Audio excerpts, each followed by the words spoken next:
अब देखो बच्चों, अब हम आ जाते हैं नेक्स्ट टॉपिक पर और ये टॉपिक है हमारा क्या, theories of atomic structure. Okay, तो देखो बच्चों, इस टॉपिक में हम एटॉमिक स्ट्रक्चर से रिलेटेड जो इम्पोर्टेंट थ्योरीज हैं उनको शॉर्ट में डिस्कस करेंगे। मींस इन थ्योरीज के जो सबसे बेसिक पॉइंट हैं और जिनसे रिलेटेड क्वेश्चंस आते रहते हैं, हम उन पॉइंट्स को अच्छी तरह से डिस्कस करेंगे। ओके, तो फिर स्टार्ट करते हैं और फर्स्ट थ्योरी हम लेंगे और ये है थॉमसन मॉडल। इसी को बोला जाता है वाटरमेलन थ्योरी या पुडिंग मॉडल। ओके, तो देखो बच्चों, इस थ्योरी का जो बेसिक पॉइंट है वो ये कहता है कि atom is the sphere of positive charge means protons and negative charge means electrons are distributed in sphere like as seeds of watermelon। समझे बच्चों, इसने क्या कहा है कि जो एटम है वो पॉजिटिव चार्ज मींस प्रोटॉन से बना हुआ एक स्फीयर है और इस स्फीयर के अंदर जो इलेक्ट्रॉन्स हैं या नेगेटिव चार्ज है वो उसी तरह से डिस्ट्रीब्यूटेड है जैसे कि वाटरमेलन मींस तरबूज में जो ब्लैक कलर के आपने देखे होंगे सीड्स उस तरह से डिस्ट्रीब्यूटेड होते हैं, जस्ट वैसे ही इलेक्ट्रॉन इस पॉजिटिव चार्ज के स्फीयर में डिस्ट्रीब्यूटेड होते हैं। यही मैंने लिखा है कि atom is the sphere of positive charge means protons and negative charge means electrons are uniformly distributed like seeds of watermelon. समझ गए ना? हम इस तरह से समझ सकते हैं कि ये है हमारा पॉजिटिव चार्ज का बना हुआ स्फीयर। ओके, ये स्फीयर के अंदर ये है इलेक्ट्रॉनों का डिस्ट्रीब्यूशन कि इलेक्ट्रॉन इस तरह से जैसे वाटरमेलन में सीड्स दिखते हैं डिस्ट्रीब्यूटेड, वैसे यूनिफॉर्मली पूरे पॉजिटिव चार्ज में डिस्ट्रीब्यूटेड होते हैं। तो इस मॉडल का बेसिक अगर देखा जाए तो ये बताता है कि एटम केवल दो ही पार्टिकल से बना है और ये पार्टिकल्स कौन कौन से हैं, इलेक्ट्रॉन्स और प्रोटॉन्स। उस समय न्यूट्रॉन्स जो है, न्यूट्रॉन की डिस्कवरी नहीं हुई थी, इसलिए न्यूट्रॉन्स के बारे में किसी भी प्रकार का कोई डिस्कशन यहाँ पर नहीं किया गया। तो समझ गए ना? समझे बच्चों कि इस थ्योरी का जो सबसे बेसिक पॉइंट है वो ये कहता है कि जो परमाणु है वो धनावेश मींस प्रोटॉन्स से बना हुआ एक क्या है, स्फीयर है, गोला है, और उसमें जो निगेटिव चार्ज है मींस इलेक्ट्रॉन्स जो है वो वैसे ही वितरित हैं, बटे हुए हैं, फैले हुए हैं उस स्फीयर के अंदर, जैसे कि तरबूज में बीज होते हैं, काले कलर के जो ब्लैक कलर के जो बीज सीड्स दिखते हैं उस तरह से डिस्ट्रीब्यूटेड है। तो इस मॉडल का बेसिक यही बताता है कि एटम जो है केवल दो ही पार्टिकल्स से बना है, इलेक्ट्रॉन्स और प्रोटॉन्स। तो यही है थॉमसन मॉडल। हम इस तरह से बता सकते हैं कि ये है हमारा पॉजिटिव चार्ज का स्फीयर, ये प्रोटॉन्स से बना है और इसके अंदर बीज की तरह है, जैसे कि तरबूज के बीज हैं उनकी तरह क्या है, इलेक्ट्रॉन्स बटे हुए हैं। तो ये था हमारा थॉमसन मॉडल और यही इंपॉर्टेंट पॉइंट है। अब दूसरा जो मॉडल दिया गया वो है रदरफोर्ड थ्योरी। तो देखो, ये जो थ्योरी थी इसमें ये बोला गया कि जो पूरा स्फीयर है वो किससे बना हुआ है, पॉजिटिव चार्ज से, और इलेक्ट्रॉन्स इस तरह से बटे हुए हैं। हालांकि इस तरह के डिस्ट्रीब्यूशन इलेक्ट्रॉन प्रोटॉन का पॉसिबल नहीं है क्योंकि दोनों अपोजिट चार्ज वाले हैं और एक साथ कैसे रह सकते हैं। तो रदरफोर्ड ने देखा कि अगर एटम टोटल पॉजिटिव चार्ज से बना है, स्फीयर है, तो इसमें कुछ अल्फा रेज डाली जाए, पॉजिटिव चार्ज के पार्टिकल्स डाले जाए।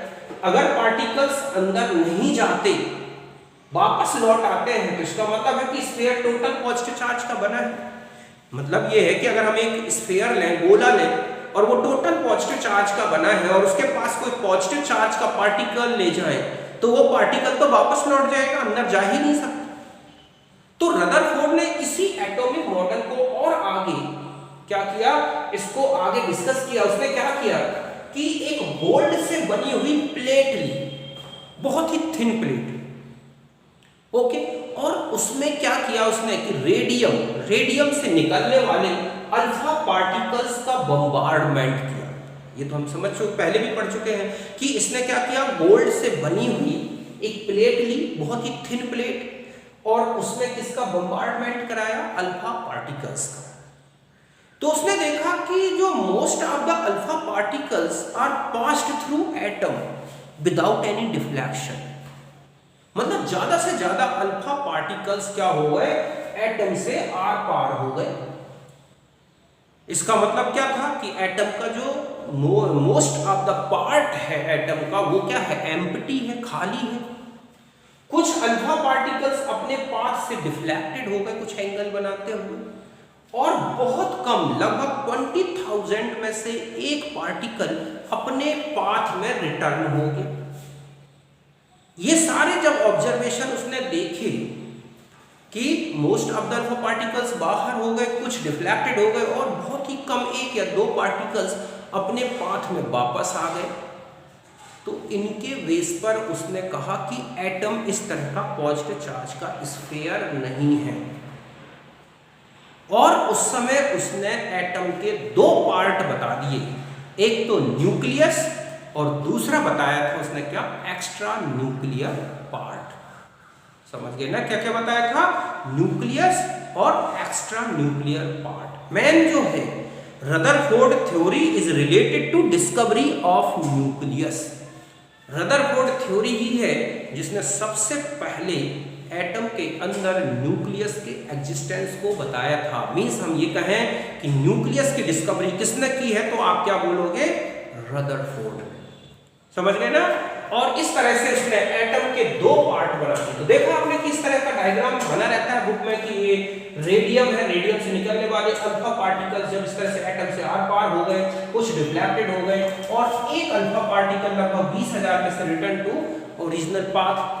तो इस बेस पर इसने कहा कि एटम के दो पार्ट हैं, एक तो बता दिया क्या, न्यूक्लियस, और एक बताया था क्या, एक्स्ट्रा न्यूक्लियर पार्ट। तो सबसे पहले हम न्यूक्लियस के बारे में समझेंगे। ओके, तो देखो न्यूक्लियस जो है एटम का एक सेंट्रल पार्ट है, मींस एटम के बिल्कुल सेंटर में लोकेटेड होता है। नाभिक जो है वो परमाणु के बिल्कुल केंद्र में है, और एटम का टोटल पॉजिटिव चार्ज और टोटल मास कैरी करता है। समझ गए ना, यही लिखा हुआ है कि located at the centre of atom and carries total positive charge means protons and mass of atom. Means जितना भी मास होगा एटम का वो केवल किसके कारण होता है, न्यूक्लियस के कारण। और इसकी जो रेडियस है न्यूक्लियस की, ये क्या है, ये है रेडियस ऑफ न्यूक्लियस। उसको इस रिलेशन से बता सकते हैं, Rn इक्वल टू होता है 1.4 into 10 to the power -13 a की पावर 1/3 सेंटीमीटर। और अगर आप मीटर में लोगे तो ये 15 मीटर में आ जाएगी। ये एक फर्मी के ऑर्डर की है। 1 fermi equal to 10 to the power -13 centimetre या 10 to the power 15 मीटर। तो जो न्यूक्लियस है बहुत ही स्मॉल साइज का है, फर्मी की साइज का। हमें एक एटॉमिक मास पता हो तो हम रेडियस निकाल सकते हैं। और वैसे भी अगर हम यहाँ 1 रख दें मिनिमम, तो ये 1.4 into 10 to the power -13 centimetre means 1.4 Fermi की, 1 फर्मी की। और वैसे भी बता दूं कि जो एटम का न्यूक्लियस है वो 1 फर्मी से मैक्सिमम 6 फर्मी तक ही चेंज होता है। इससे ज्यादा बड़ा साइज नहीं है न्यूक्लियस का, चाहे कितने भी प्रोटॉन्स भरे हों। इसका मतलब है कि एटॉमिक नंबर या एटॉमिक मास जैसे जैसे बढ़ेगा, जो न्यूक्लियस है उसकी डेंसिटी बढ़ती जाती है। तो ये तो इसकी रेडियस को बताने का है। और एक होता है वॉल्यूम। ये क्या है, न्यूक्लियस वॉल्यूम, Vn से। तो ये है 4/3 पाई Rn का क्यूब, पाई r का क्यूब। यहाँ पर Rn वही है रेडियस। तो ये क्योंकि स्फीयर के फॉर्म में जो न्यूक्लियस है वो स्फीयर जैसा है, बॉल जैसा है, तो उसका फॉर्मूला लग गया वॉल्यूम का। अगर हम इसकी वैल्यू Rn की लें 10 to the power -13, तो आप देखोगे कि जो न्यूक्लियस का ऑर्डर आएगा 10 to the power -13 39 centimetre cube के आसपास का आएगा, जो बहुत ही छोटा वॉल्यूम है। जबकि अगर हम एटम का वॉल्यूम की बात करें तो वो लगभग 10 to the power -24 centimetre cube का आएगा। और डेंसिटी कैलकुलेट करें तो ये तो हो गया इसका मास, एटॉमिक मास, एटॉमिक मास को एवोगाड्रो नंबर से डिवाइड करोगे तो एक न्यूक्लियस का क्या आ जाएगा, मास। क्योंकि एक मोल पार्टिकल्स का जो वजन होता है वो उसके एटॉमिक मास या हम कहें कि उसके मोलर मास के बराबर होता है। तो एटम के मोलर मास को एवोगाड्रो नंबर से डिवाइड करोगे तो एक न्यूक्लियस का मास आ जाएगा, और उसमें न्यूक्लियस के वॉल्यूम से डिवाइड करोगे तो ये आएगा, जो लगभग अगर हम इसमें डेंसिटी की बात करें तो 10⁻14 सेंटीमीटर क्यूब, ग्राम पर सेंटीमीटर क्यूब की ऑर्डर की आएगी, जो बहुत ही ज्यादा डेंसिटी है, 10⁸ टन पर सेंटीमीटर क्यूब। मींस न्यूक्लियस जो है बहुत ही हैवी डेंसिटी वाला पार्टिकल है, सेंटर में रहता है एटम के। तो ये इसका रदरफोर्ड का बेसिक कॉन्सेप्ट था। तो ये किसके बारे में बताया इसने, न्यूक्लियस के बारे में। तो न्यूक्लियस की डिस्कवरी किसने की, रदरफोर्ड ने। किन रेस को इसमें बम्बार्डेड किया था, अल्फा पार्टिकल। उनका सोर्स क्या था, रेडियम। ठीक है, बाकी मैंने ये रिलेशंस आपको बताया, इनसे रिलेटेड कुछ न्यूमेरिकल प्रॉब्लम्स भी हम डिस्कस करेंगे।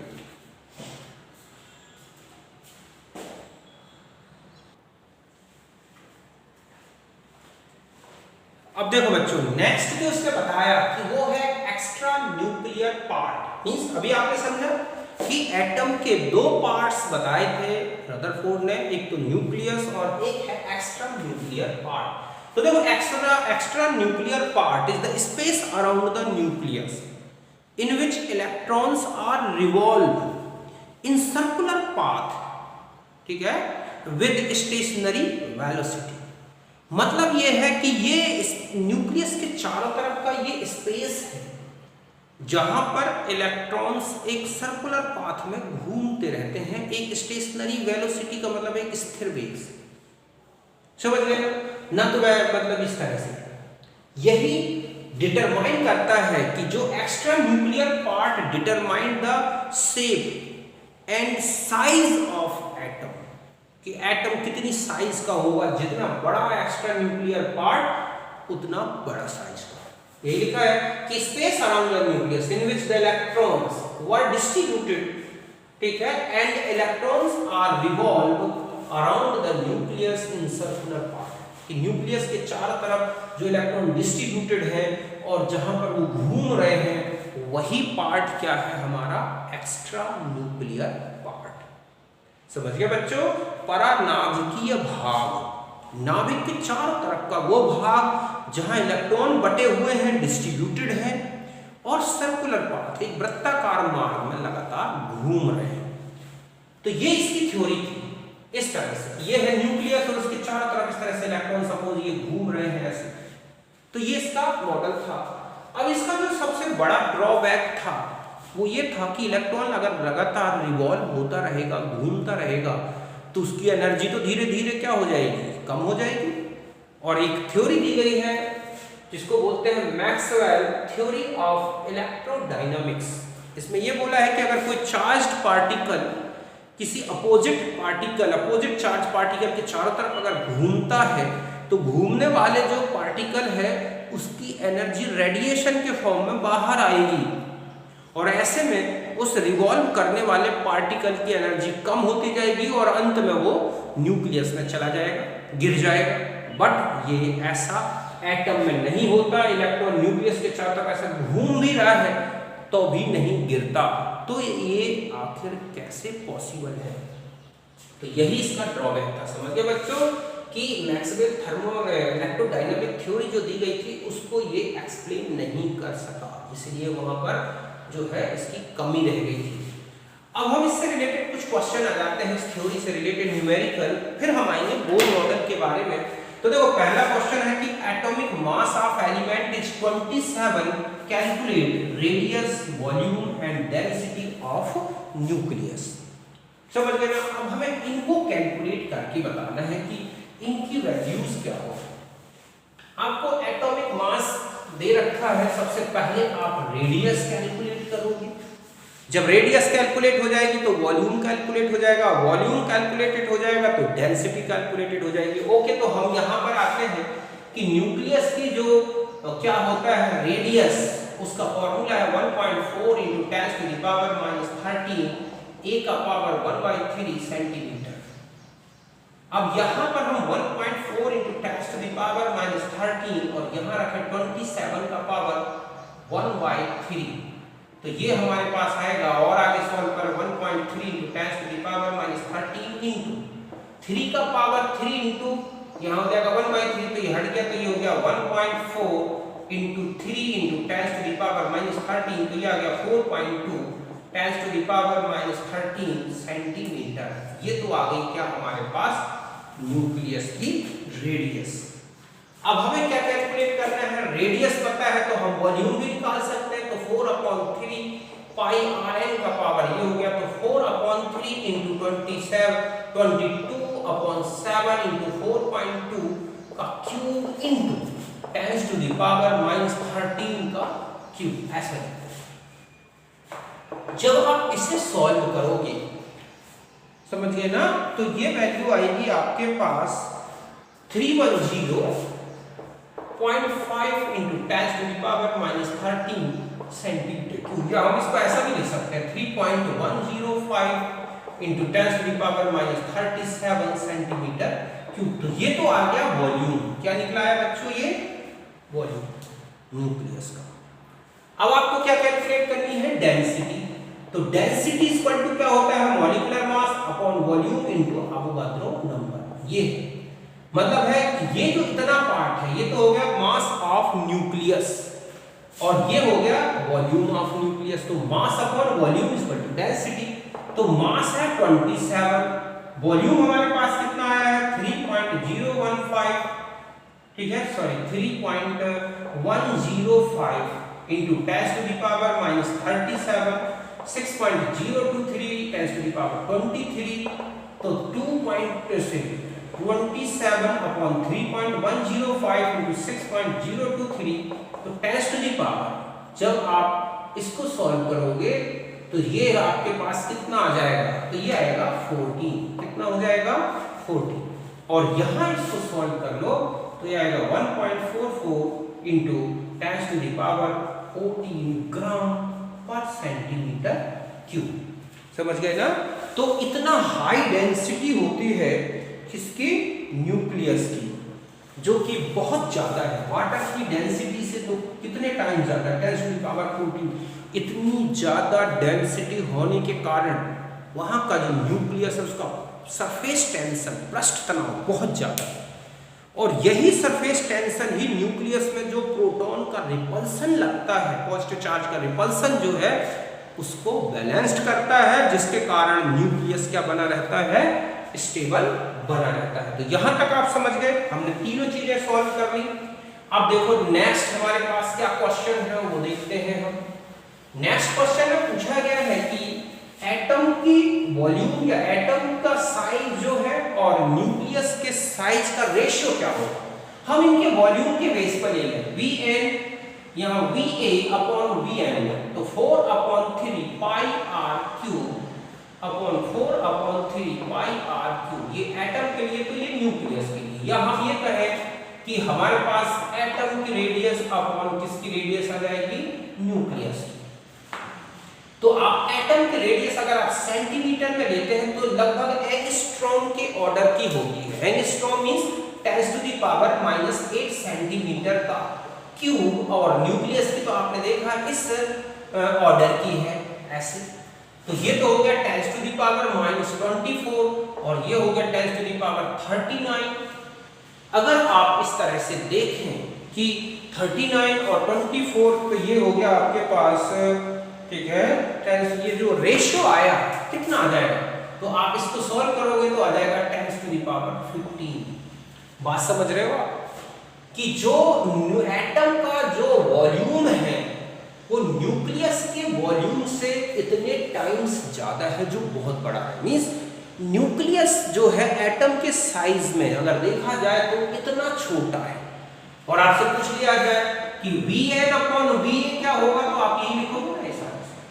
कई बार सिर्फ रेडियस का रेशियो पूछ लिया जाता है कि इनकी रेडियस का रेशियो क्या होगा न्यूक्लियस की, तो ये आएगा -8 और ये है -13, तो ये आ गया 5।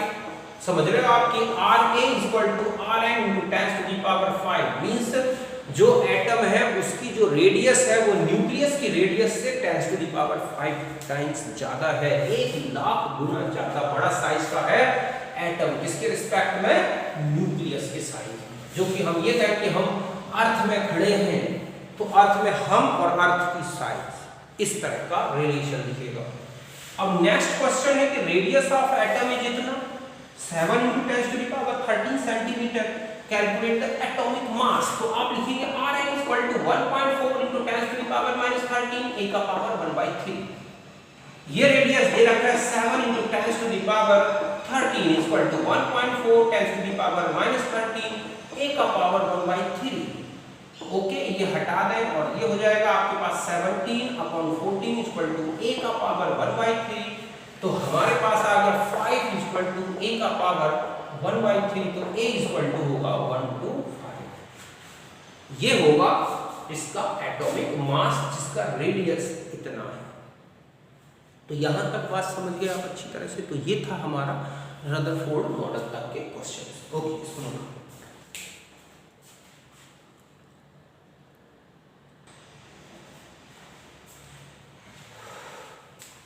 अब देखो बच्चों, नेक्स्ट थ्योरी में आते हैं और ये थ्योरी है बोर मॉडल ऑफ एटम। ये सबसे ज्यादा एक सिग्निफिकेंट थ्योरी थी उस समय की, जब तक कि न्यूट्रॉन डिस्कवरी नहीं हुई थी। ये थ्योरी जितने भी अभी इससे पहले वाले जितने भी मॉडल्स थे उनमें जो ड्रॉबैक्स रह गए थे उनको अच्छी तरह से क्या कर सका, एक्सप्लेन कर सका। हम इस थ्योरी के अगर पहले पोस्टुलेट्स की बात करें, फिर मैं मेन पोस्टुलेट्स को समझाता हूँ। पहला पोस्टुलेट ये था कि इसमें भी यही बोला है कि electron revolve around the nucleus in circular path without any change in energy. These path are called stationary state और ऑर्बिट और एनर्जी लेवल। समझ गए बच्चों कि पहला इसने जो पोस्टुलेट दिया था उसने ये कहा है कि एटम में जो इलेक्ट्रॉन है वो न्यूक्लियस के चारों तरफ घूमता रहता है सर्कुलर पाथ में, और उस समय जब ये रिवॉल्व हो रहा होता है इलेक्ट्रॉन तो there is no change in the energy of electron. Electron की एनर्जी में टाइम के साथ कोई चेंज नहीं आता। मींस हम इन एनर्जी लेवल को क्या बोल सकते हैं, इन सर्कुलर पाथ को इसने क्या कहा था, स्टेशनरी स्टेट या ऑर्बिट्स, स्थिर अवस्थाएं। ऐसा क्यों? क्योंकि energy of electron remains constant in orbit. जब तक इलेक्ट्रॉन एक ऑर्बिट में जुड़ा है और कहीं नहीं जा रहा है तब तक उसने कहा इसकी एनर्जी, यहाँ पर जो इलेक्ट्रॉन है उसकी एनर्जी क्या रहेगी, कांस्टेंट रहेगी, कोई चेंज नहीं आएगा।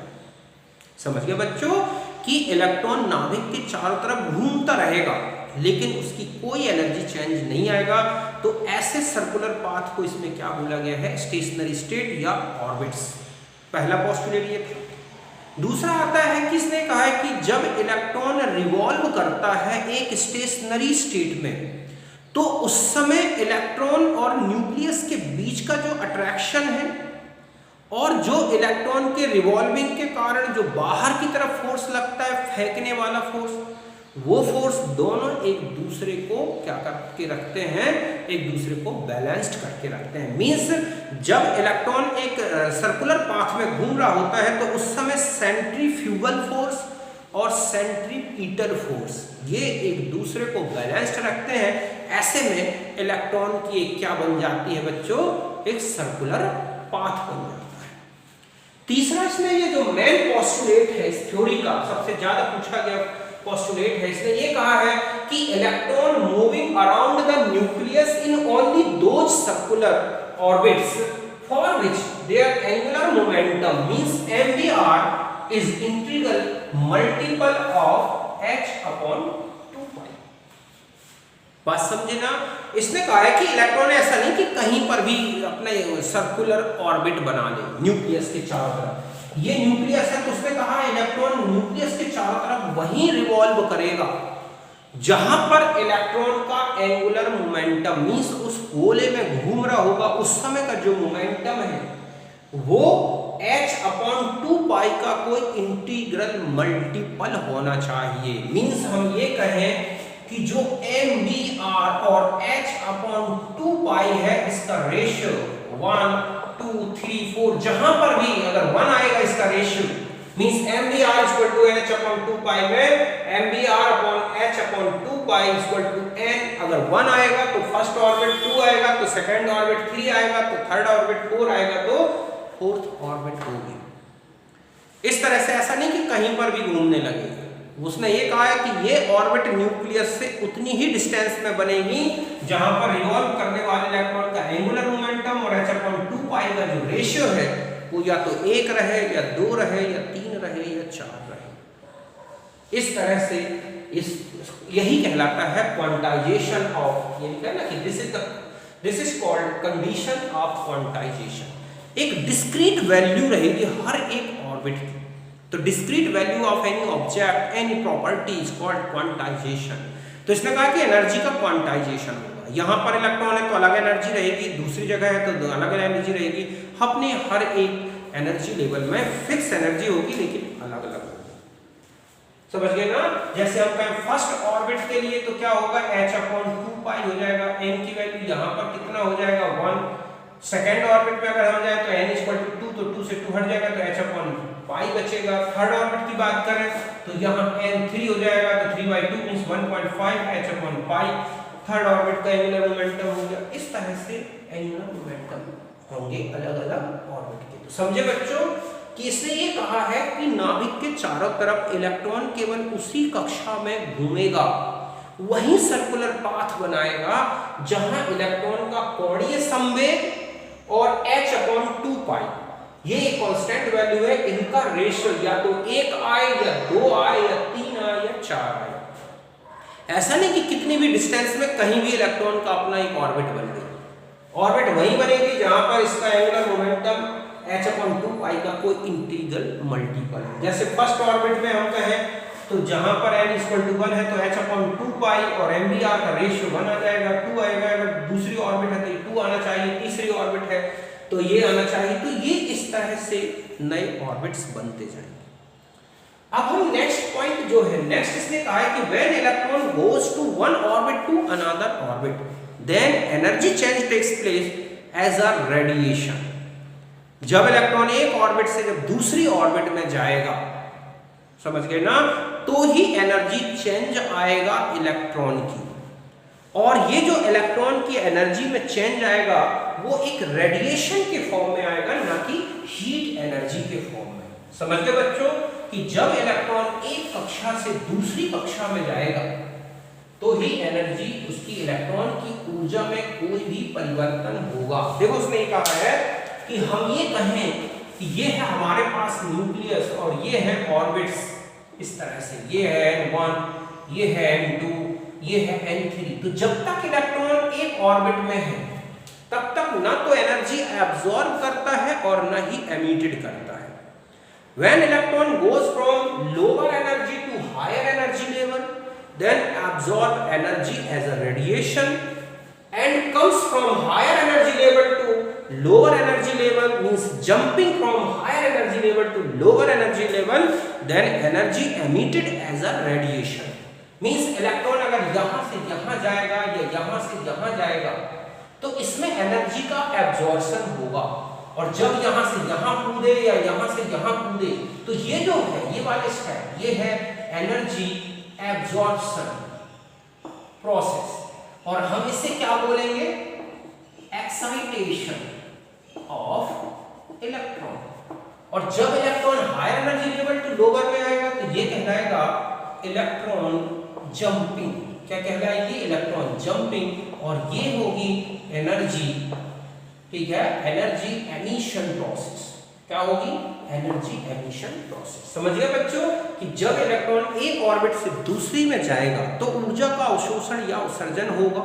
जब नीचे से ऊपर जाएगा तो अवशोषण होगा, ऊपर से नीचे आएगा तो उत्सर्जन होगा। और वो एक विकिरण के रूप में कि यहां से जंप करके ऊपर गया तो पहले एब्जॉर्ब करेगा, फिर नीचे कूदेगा तो एनर्जी रिलीज करेगा। तो total energy change during the excitation और jumping is equal to E final E initial. E final means final level जो हायर एनर्जी लेवल है या जो भी एनर्जी लेवल है उसकी एनर्जी फाइनल लेवल जहां पर जा रहा है या आ रहा है, और जहां से आ रहा है या जा रहा है वो इनिशियल। अब हम ये कहें कि इलेक्ट्रॉन अगर मान लो एक्साइटेशन की बात करें तो एक्साइटेशन में सपोज n1 से n2 में गया तो ये एनर्जी E1 है, ये एनर्जी E2 है, तो हम डेल्टा E क्या लिखेंगे, E2 माइनस E1। क्योंकि E2 ग्रेटर देन E1 होगा तो डेल्टा E क्या आएगा, पॉजिटिव आएगा। क्या आएगा, positive. Means energy absorbed by electron from, ठीक है, for excitation of electron from one level to another level. But अगर हम जंपिंग की बात करें कि जब ये जंप करके नीचे आएगा तो डेल्टा E जब फाइनल सपोज E2 से E1 में तो हम E1 माइनस E2 लिखेंगे, तो यहाँ डेल्टा E नेगेटिव आएगा। नेगेटिव आने का मतलब है एनर्जी इतनी ये जो है निकलेगी। और इसने कहा है प्लांक क्वांटम थ्योरी में कि ये एनर्जी एक रेडिएशन के फॉर्म में आएगी। समझ गए ना, मतलब यहाँ पर हम लाइट की जो है फ्रीक्वेंसी क्या आ रही है उसके बेस पर डेल्टा E कैलकुलेट कर सकते हैं। तो यही मेन पोस्टुलेट्स थे किसके, बोर एटॉमिक मॉडल, जो आपको अच्छी तरह से ध्यान रखना है। तो यहां तक नोट करना। अब हम कुछ इंपॉर्टेंट रिलेशंस बता देते हैं।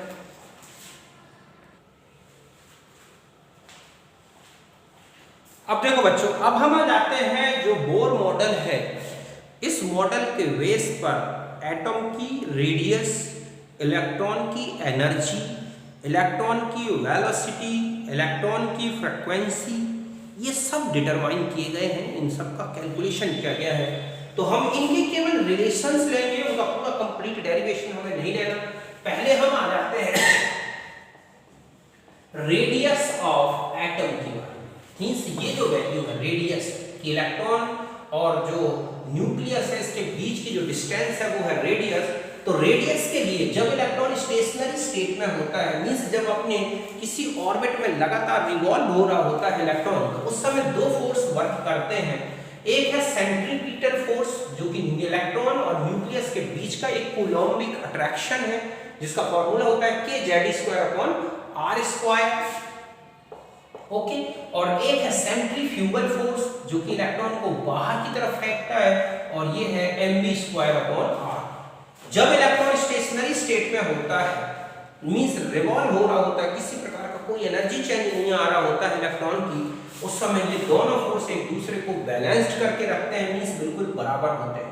तो इन दोनों फोर्स को लिया जाए और एंगुलर मोमेंटम लिया जाए इलेक्ट्रॉन का NH/2π, इन सब की वैल्यू को पुट अप करें तो हमारे पास रेडियस का इक्वेशन ये निकलेगा। पूरा डेरिवेशन करें तो हमें डेरिवेशन करना लंबा नहीं करना। फॉर्मूला है n²h²/4π²m/kZe²। अब यहाँ पर मैंने h क्या है, प्लांक कांस्टेंट, ये वैल्यू होती है जो हमने पहले भी डिस्कस कर चुके हैं।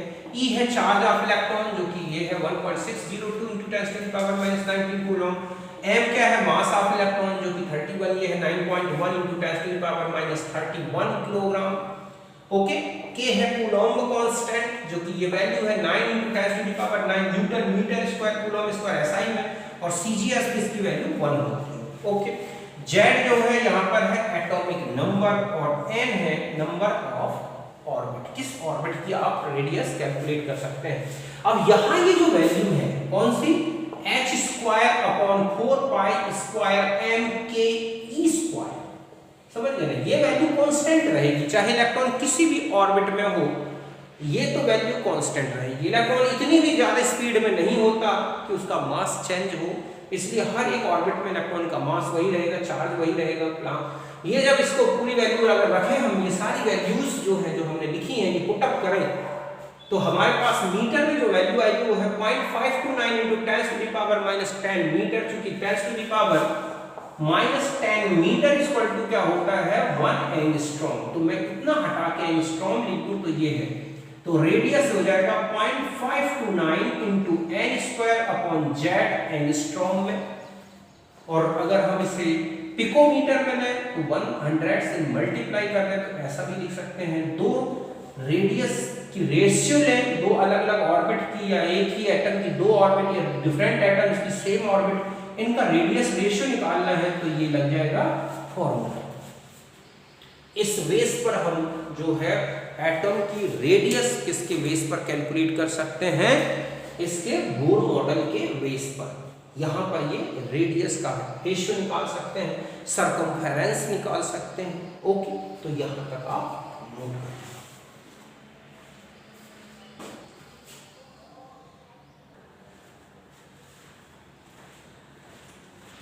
अब देखो बच्चों, अब हम आ जाते हैं नेक्स्ट है energy of electron in orbit. Means अगर हमारे पास ये है एटम, न्यूक्लियस हो गए, और ये है r डिस्टेंस, और ये है इलेक्ट्रॉन, तो इस इलेक्ट्रॉन की इस समय जो एनर्जी है, total energy of electron, En क्या है यहाँ पर, total energy of electron in orbit, जो किसका सम होगा, काइनेटिक एनर्जी और पोटेंशियल एनर्जी, गतिज ऊर्जा और स्थितिज ऊर्जा का योग होगा, और वो क्या होगा, टोटल एनर्जी।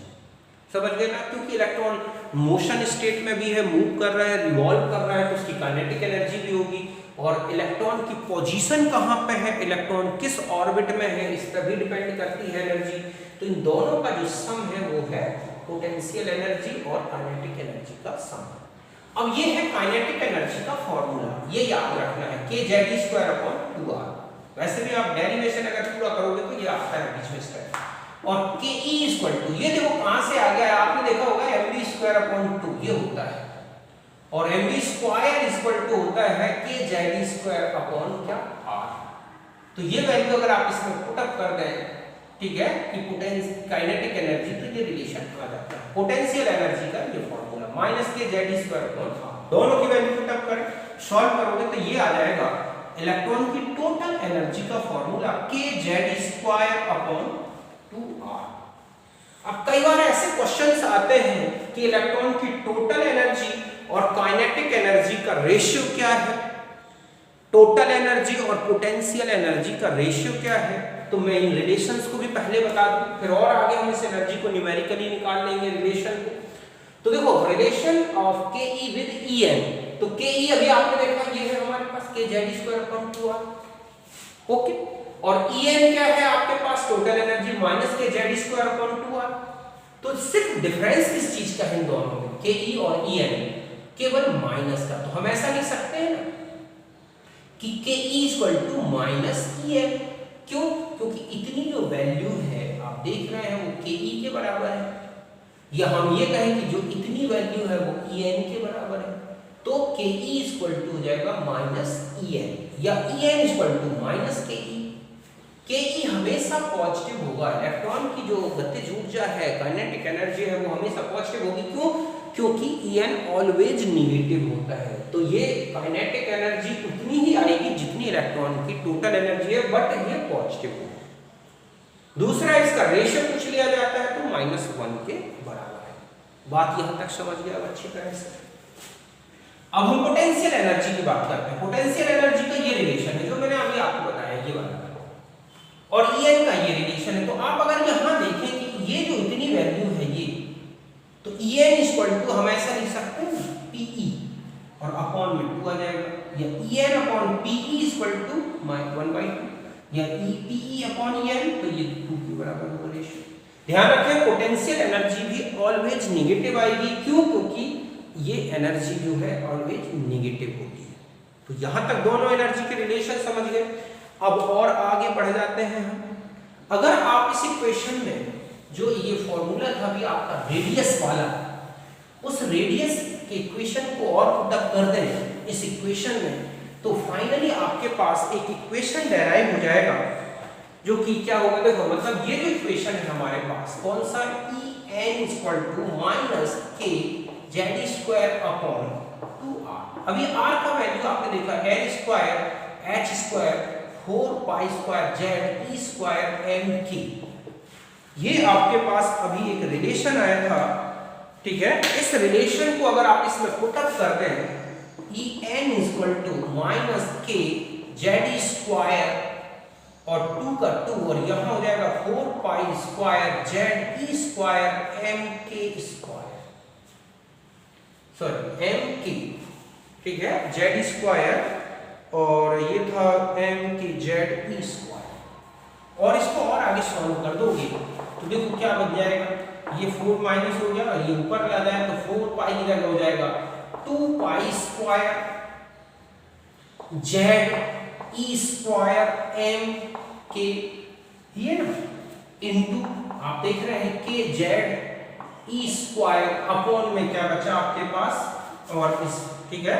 तो यहां तक वैल्यू समझ गए आप। ये था हमारे पास r की वैल्यू, तो सॉरी 2 मिनट, r की वैल्यू हम यहां रखेंगे तो हो जाएगा n square h square upon 4 pi square Z E square M K. तो यहां तक आ गए माइनस, ठीक है। 2 पाई कैंसिल हो गया तो ऊपर चला जाएगा तो minus 2 pi Z square M K into K Z square upon N square और एच स्क्वायर। और आगे बढ़ाते हैं आप तो ये लिख सकते हैं minus 2 pi square Z square E 4 M K square upon N square H square. ये तो है इसका फॉर्मूला। एक तो ऑब्जेक्ट यही हो जाता है कि टोटल एनर्जी का रिलेशन, फॉर्मूला क्या है यहाँ पर। अब आप यहाँ देखो कि 2 pi square E 4 M K square upon H square, ये कांस्टेंट वैल्यू है। क्या है? कांस्टेंट वैल्यू, इसे बोलते हैं आर एच। इसको हम लिख सकते हैं ये क्या है?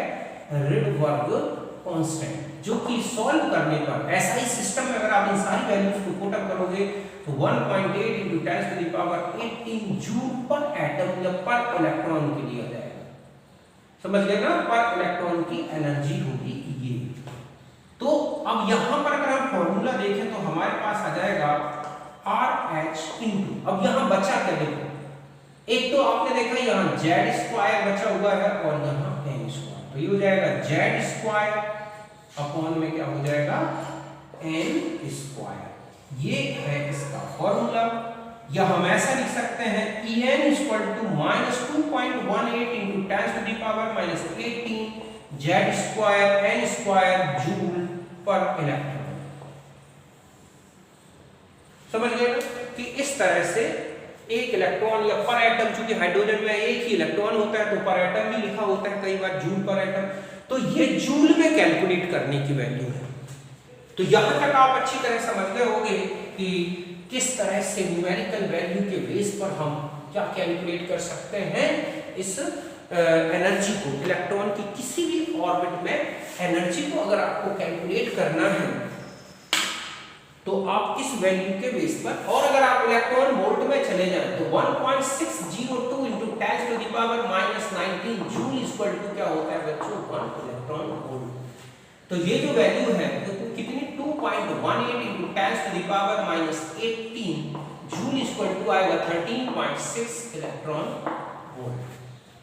तो हम इस रिलेशन को ऐसा भी लिख सकते हैं En इक्वल टू कितना हो जाएगा? माइनस 13.6 इंटू क्या फॉर्मूला है? Z square upon N square, electron volt पर एटम या पर इलेक्ट्रॉन।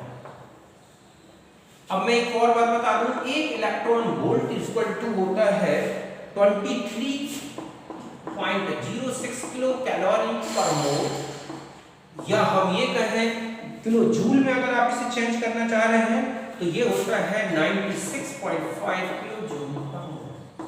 तो हम En को ऐसा भी लिख सकते हैं क्या कि 13.6 into 23.06 into Z square upon N square kilo calorie पर मोल, और आप इसको जब मल्टीप्लाई करेंगे तो देखो क्या आ जाएगा? 13.6 इंटू 23.06, तो ये आ जाएगा हमारे पास, ठीक है। तो ये आ रहा है 313.6, क्या आ जाएगा? 313.6 into Z square N square kilo calorie पर मोल। किसमें आएगा ये? जब आप किलो कैलोरी में कैलकुलेट करना चाह रहे हो, और जब आप जूल में चेंज करना चाह रहे हो तो देखो मैंने ये रिलेशन आपको जूल में भी बताया है कि En equal to minus 13.6 into 96.5 into Z square N square, तो अब ये हो जाएगा किलो जूल पर मोल में। जो आगे अगर आप इसको सॉल्व करेंगे तो देखो क्या रिलेशन आ जाएगा हमारा फाइनली। En को हम इससे मल्टीप्लाई कर रहे हैं तो ये हो जाएगा हमारे पास 13.6 इंटू 96.5 तो ये आ रहा है 1312, तो ये हो जाएगा En इक्वल टू माइनस 1312, ठीक है, 1312.4 Z square upon N square kilo joule per mole. तो ये किलो जूल में भी ऐसे कैलकुलेट कर सकते हैं। अब यहाँ पर आता है सवाल कि जो एनर्जी रेशियो निकालना हो E1 upon E2 equal to, तो आप देख रहे हैं कि हो जाएगा Z1 का स्क्वायर अपॉन Z2 का स्क्वायर, N2 का स्क्वायर अपॉन N1 का स्क्वायर। ये इस तरह से आपने देखा कि एनर्जी जो है, और अब यहाँ पर अगर आपसे पूछ लिया जाए कि जो एनर्जी है इलेक्ट्रॉन की वो n की वैल्यू से कैसे दिखेगी, तो ध्यान रखें कि जो एनर्जी En है वो directly proportional to the n square, inversely proportional to the z। अगर इलेक्ट्रॉन जैसे जैसे ऑर्बिट बढ़ती जाएगी n की वैल्यू, इलेक्ट्रॉन की एनर्जी बढ़ेगी। देखो कैसे, जैसे हम ये कहें ये है n1, ये है n2, ये क्या है n3, ये क्या है n4। अब अगर हम n1 के लिए रेडियस पहले देखें तो 0.529 एंगस्ट्रॉम आएगी, ठीक है, कितनी आएगी 0.529 एंगस्ट्रॉम। और E अगर हम यहाँ पर एनर्जी की बात करें तो ये हो जाएगी 13.6 माइनस में इंटू 1 या इलेक्ट्रॉन वोल्ट पर एटम। समझ गए ना, एनर्जी आ जाएगी। अब यदि N2 की बात करें तो देखो R2 इक्वल टू 0.529 इंटू 2 का square angstrom, means 0.529 into 4 angstrom. और E2 की बात करें तो हो जाएगा माइनस 13.6 इंटू, अब हम ये किसके लिए ले रहे हैं पहले बता दूं, ये किसके लिए है, हाइड्रोजन, जिसमें Z की वैल्यू मैंने 1 रखी है। तो यहाँ पर 1 का स्क्वायर अपॉन 1 का स्क्वायर, ठीक है, इलेक्ट्रॉन वोल्ट पर एटम, तो ये आ जाएगी माइनस 13.6 इलेक्ट्रॉन वोल्ट। अगर और अपॉन में 2 का स्क्वायर, तो ये हो जाएगा into 4 electron volt, means E2 equal to minus 3.4 electron volt पर एटम। E3 में चले जाओ तो यहाँ पर हो जाएगी, आप रेडियस की बात करें, रेडियस अगर हम n की वैल्यू 3 रखें तो हमारे पास रेडियस होगी 0.529 इंटू 9 एंगस्ट्रॉम में। और एनर्जी की बात करें तो देखो क्या हो जाएगी, हमारी थर्ड एनर्जी लेवल की एनर्जी माइनस 13.6 अपॉन में क्या आ जाएगा 9 माइनस 1.5 इलेक्ट्रॉन वोल्ट। तो आप देख रहे हैं कि यहाँ से ये रेडियस कि ये है 0.529, ये है 0.529 इंटू 4, ये है 0.529 इंटू 9, इस तरह से। एनर्जी की बात करें तो यहाँ E1 है 13.6, तो यहाँ है 3.4, तो यहाँ है 1.5, इस तरह से चलेगा। तो आप देख रहे हैं कि E1 से बड़ा है E2, E2 से बड़ा है E3, इस तरह। रेडियस की बात करें तो R1, R2, R2। अब एक क्वेश्चन आता रहता है बच्चों कि एक 1 इलेक्ट्रॉन सिस्टम जैसे कि हाइड्रोजन, हीलियम, ठीक है, हीलियम प्लस, ये जो होते हैं इनके ऑर्बिट की, ये डिफरेंट ऑर्बिट की और इनके सबस्टेंस की एनर्जी, तो हम ऐसा लिखेंगे कि energies of electron in different, ठीक है, एनर्जी लेवल।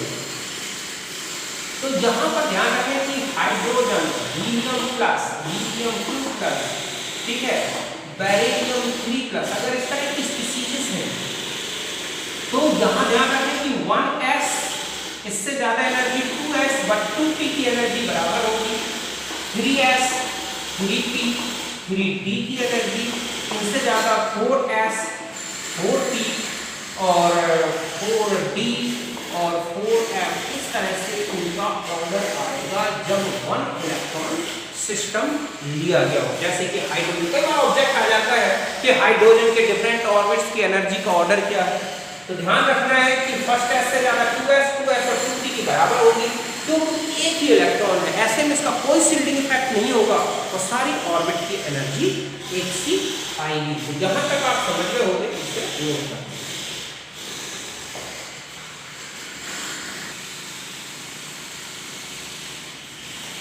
अब देखो बच्चों, अब इस रिलेशन में आ जाते हैं, energy change in electronic excitation. Means अगर ये इलेक्ट्रॉन, आपको मैंने आपको बताया था कि बोर थ्योरी ये कहती है कि when electron jumps from any one energy level to another energy level और excited from from one lower energy level to higher energy level, तब इसमें क्या होता है एनर्जी चेंज। तो सपोज हम ये बात करें कि इलेक्ट्रॉन एक्साइटेड हो रहा है, तो डेल्टा ई कैलकुलेट कैसे करेंगे? इस एक्साइटेशन में एनर्जी चेंज क्या होगा? तो डेल्टा ई इक्वल टू हम लिखेंगे E2 माइनस क्या E1। और आपको अभी आप बताया था मैंने कि E जो n है वो उसका फॉर्मूला क्या है? -2 pi square z square E4 m k square upon n square और h स्क्वायर, ये रिलेशन होता है। तो यहां पर हम n1 की वैल्यू यहां n2 की वैल्यू रखते हैं, मतलब E2 n2 के करस्पॉन्डिंग एनर्जी हो गई, E1 n1 के करस्पॉन्डिंग एनर्जी हो गई। तो ये जब रिलेशन में हम यूज करेंगे तो हमारे पास ये रिलेशन आएगा कि delta E equal to 2 pi square z square E4 m k square upon h square common है। और ये है इसकी वैल्यू अभी आपको मैंने बताई थी कि कितनी होती है कि 2 pi square z square E4 m k square upon h square, यहाँ पर z हटा दें तो ये वैल्यू थी आपकी 2.18 into 10 to the power -18 joule, या मैंने इसी को लिखा है RH।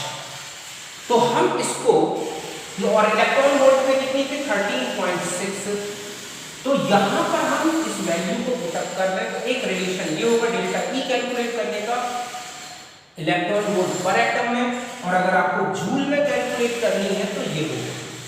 यहाँ पर ध्यान रखना ऐसा भी लिखा होता है कई बार delta E equal to RH into Z square 1 upon n1 का स्क्वायर 1 अपॉन n2 का स्क्वायर।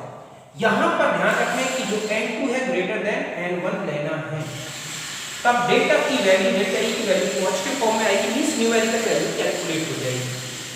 ओके, RH की वैल्यू ये यूज करनी है, यहाँ तक बात समझ गए।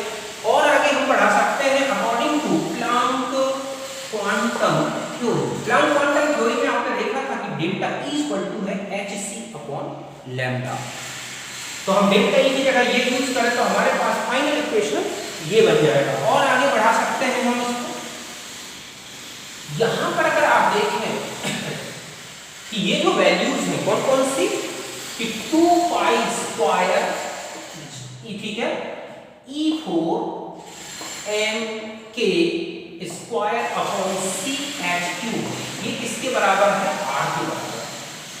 तो हमारे पास फॉर्मूला बन गया। ये भी एक क्या है बच्चों, रेडबर्ग कांस्टेंट है, ध्यान रखें, बट यूनिट का डिफरेंस आएगा। यहाँ पर ये यूनिट है 10967800 मीटर इनवर्स, या ऐसा भी लिखा होगा 1.09678 1 2 3 4 5 6 7 into 10 to the power 7 metre inverse. तो हम इसको ऐसा भी लिख सकते हैं RZ स्क्वायर, ठीक है, 1 अपॉन m1 का स्क्वायर 1 अपॉन n2 का स्क्वायर।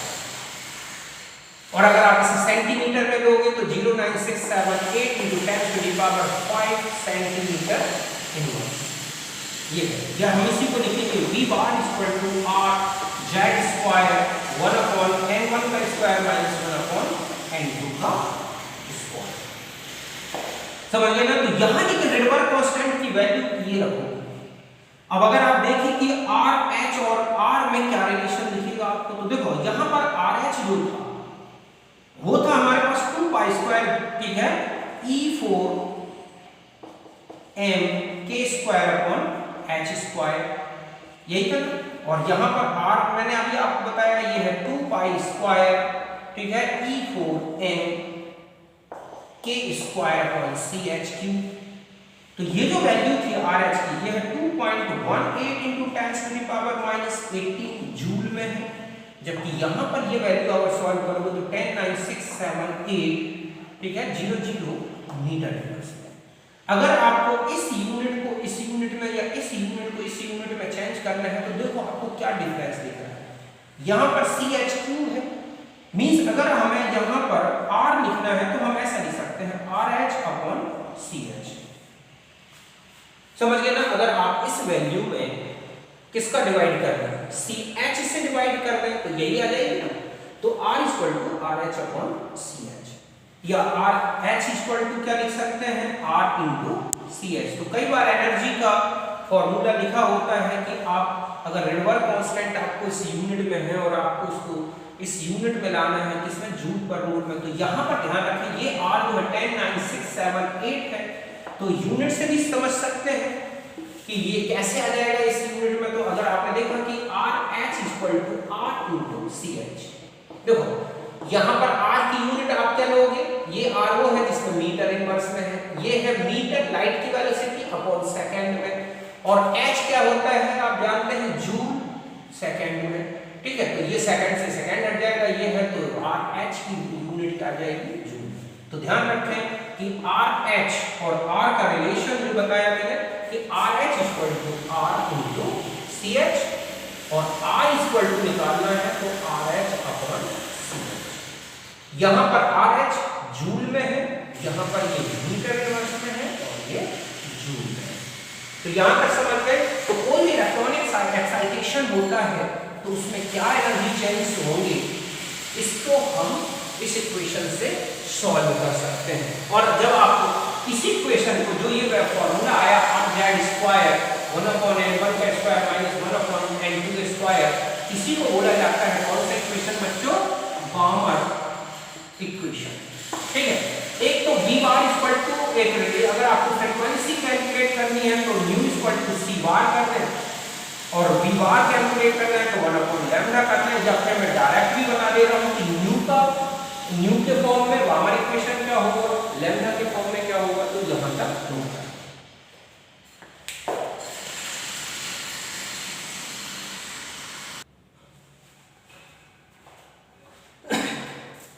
अब देखो बच्चों, जो बामर इक्वेशन है वो फ्रीक्वेंसी के बेस पर भी कैलकुलेट कर सकते हैं। अभी आपने देखा डेल्टा E था RH × Z² 1/n1² - 1/n2²।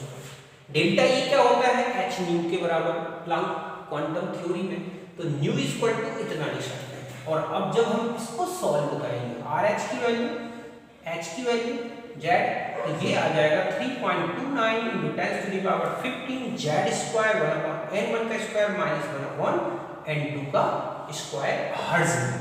तो ये भी एक क्या है, बामर इक्वेशन है। बाकी V बार का तो मैंने आपको रिलेशन बता ही दिया। ओके, यहाँ पर अब नेक्स्ट आ जाते हैं, यहाँ के बाद में यहाँ जाता हूँ, velocity of electron in orbit. अगर किसी ऑर्बिट में इलेक्ट्रॉन की वेलोसिटी कैलकुलेट करना है तो ये रिलेशन यहाँ से ले लो आप। mvr क्या होता है, NH/2π, तो V क्या हो जाएगा, NH/2πmr।